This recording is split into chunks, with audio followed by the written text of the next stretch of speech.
আমাৰ শিক্ষক কৰ্মচাৰী আটাইৰে মানে বিশেষভাৱে বিভিন্ন বিষয়ত প্ৰত্যাশা থাকে আৰু থাকিবই, ইয়ে স্বাভাৱিক। ঠিক তেনেদৰে ৰাজ্যখনৰ শিক্ষক সমাজৰো বহুখিনি প্ৰত্যাশাই এই চৰকাৰখনৰ ওপৰত আছে। এখন জনপ্ৰিয় চৰকাৰ দ্বিতীয়টো কাৰ্যকালৰ কাৰণে মাননীয় ডক্টৰ হিমন্ত বিশ্ব শৰ্মা ডাঙৰীয়া মুখ্যমন্ত্ৰীৰ পদত অধিষ্ঠিত হৈছে আৰু এগৰাকী বৰ্ষীয়ান ৰাজনীতিক। সেই ক্ষেত্ৰত জনসাধাৰণৰ লগতে ৰাজ্যৰ কৰ্মচাৰী শিক্ষক সমাজৰ প্ৰত্যাশাৰ যিটো প্ৰৱণতা সেই নিশ্চিতভাৱে বৃদ্ধি পায় আৰু ঠিক সেইদৰে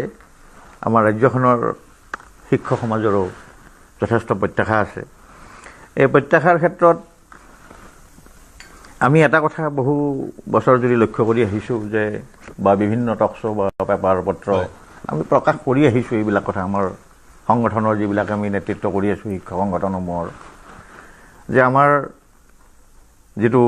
মাতৃভাষাৰ মাধ্যমৰ যিটো ৰাজহুৱা শিক্ষা, এই শিক্ষাৰ মানদণ্ড বা ইয়াৰ ভৱিষ্যত বহু পৰিমাণে শংকাগ্ৰস্ত বুলি বিভিন্ন ব্যৱস্থাৱলীৰ মাজত আৰু শিক্ষক সমাজৰ মাজত, শিক্ষক সংগঠনসমূহৰ মাজত চবতেই মানে আজি বহু বছৰ জুৰি উচ্চাৰিত হৈ আছে।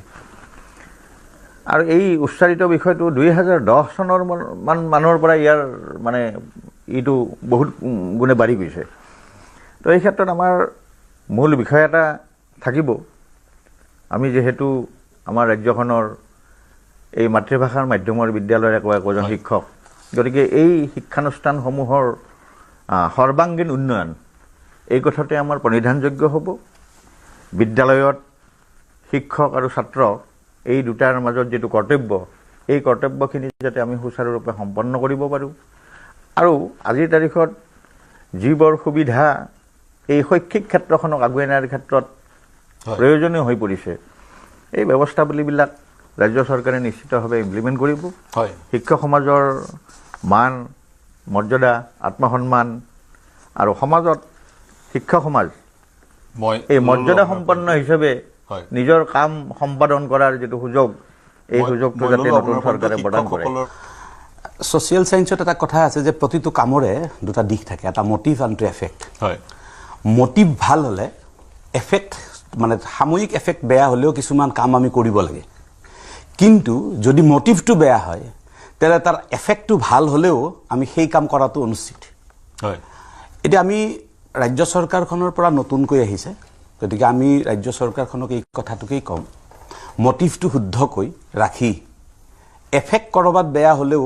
কামটো শুদ্ধ মটিভেৰে আগবঢ়াই লৈ যোৱাটো আমি বিচাৰিছোঁ। অৰ্থাৎ ৰাজহুৱা শিক্ষা ব্যৱস্থাটোক উজ্জীৱিত কৰিব পৰাকৈ মূল টাৰ্গেটটো লৈ আমি কাম কৰাটো উচিত। আৰু ৰাজ্যখনৰ সন্মানীয় এতিয়ালৈকে শিক্ষামন্ত্ৰী দিয়া নাই, মুখ্যমন্ত্ৰী ডাঙৰীয়াৰ নেতৃত্বত চলা এই চৰকাৰখনক আমি এটাই আহ্বান জনাম যে নিশ্চিতভাৱে যুগসাপেক্ষভাৱে আমি আগবাঢ়ি যাব লাগিব। কিন্তু যুগসাপেক্ষভাৱে আগবাঢ়ি যাওঁতে যিবোৰ দেশে ইতিমধ্যে যুগসাপেক্ষভাৱে আগবাঢ়িবলৈ গৈ মুখ ঠেকেচা খাইছে, সেইবোৰ বিষয়ক কিন্তু আমি সাৱধান হ'ব লাগিব। মই সৰু উদাহৰণ এটাৰে কথাখিনি ক'ব বিচাৰিছোঁ যে এতিয়া আমি AIৰ জৰিয়তে শিক্ষা ব্যৱস্থাক ত্বৰান্বিত কৰাৰ ৰাজ্য চৰকাৰে সিদ্ধান্ত গ্ৰহণ কৰিছে, নিশ্চিতভাৱে আদৰণীয়। কিন্তু আমি এই সময়তে এই কথাটো মনত ৰাখিব লাগিব যে ছুইডেনৰ যিগৰাকী শিক্ষামন্ত্ৰী, তেখেতে আজি কিছুদিন আগতে কৈছে উই ৱেৰ অলছ' ৰং, আমি 100% ডিজিটেলাইজেশ্যন কৰি ভুল কৰিলোঁ। উপলব্ধি ছুইডেনৰ, আৰু ক্ৰমাগতভাৱে ছুইডেনে এতিয়া ডিজিটেলাইজেশ্যনৰ প্ৰক্ৰিয়াটো 50%লৈকে কমাই আনিছে। গতিকে আমি এই কথাটো ক'ব খুজিছোঁ যে ডিজিটেলাইজেশ্যন বা AIৰ প্ৰয়োগ নিশ্চিতভাৱে কৰিব লাগিব, কিন্তু তাত আমি লক্ষ্য ৰাখিব লাগিব যাতে তাৰ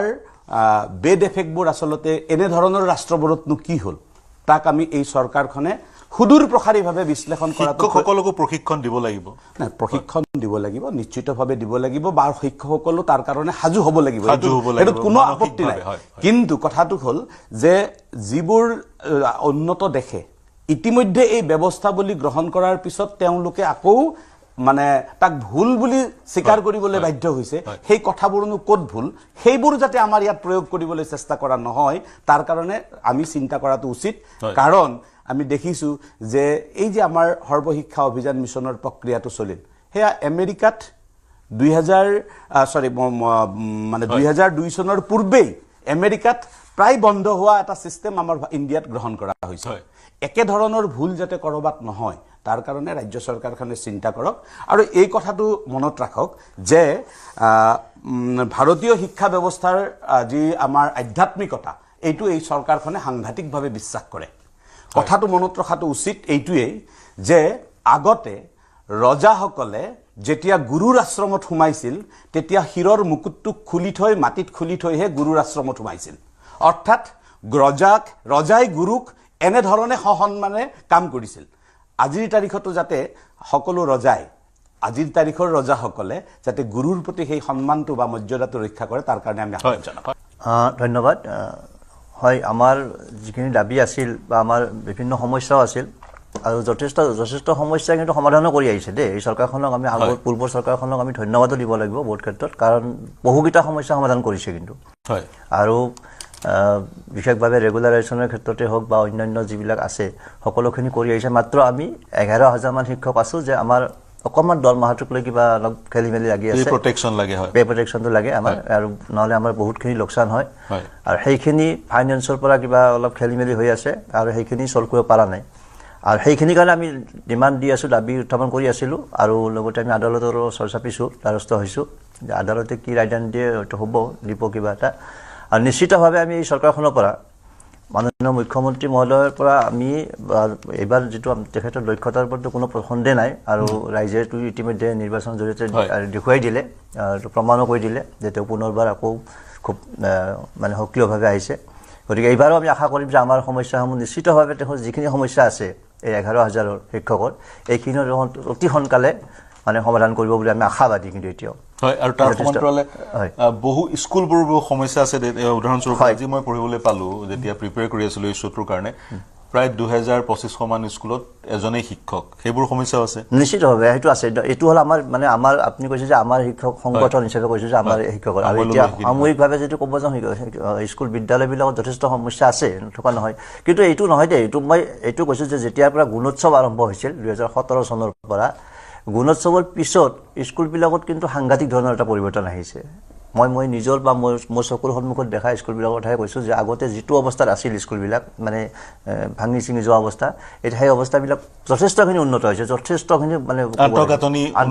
আন্তঃগাঁথনি যথেষ্ট উন্নত হৈছে এতিয়া খালি শিক্ষকৰ ক্ষেত্ৰত আমি ক'ব লাগিব কিছুমান ক্ষেত্ৰত হয় যে য'ত আমাৰ শ্ৰেণী অনুযায়ী বিশেষভাৱে প্ৰাথমিক পৰ্যায়ত যে আমাৰ এতিয়াও দুইজন বা তিনিজনীয়া শিক্ষকৰে চলি আছে কিন্তু 6টা ক্লাছ থাকে একদম প্ৰাথমিকত মই কৈছো